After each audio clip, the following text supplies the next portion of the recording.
الباراسيتامول أكتر مسكن بيتاخد في العالم، وأكتر سبب للفشل الكبدي الحاد في المستشفيات.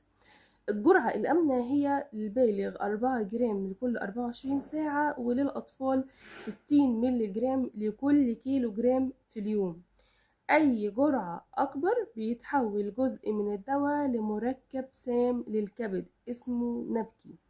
الجسم بيتخلص منه عن طريق الجلوتاثيون. طيب لما يخلص المخزون، خلايا الكبد نفسها بتتلف.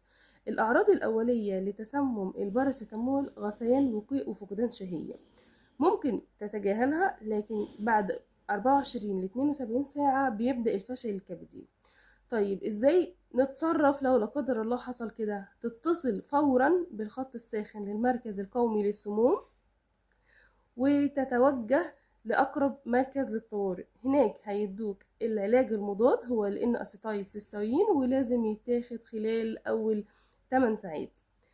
كمختص دوائي بقولك احسب الجرعات بدقة، واقرأ النشرات. معلومة صغيرة ممكن تمنع كارثة.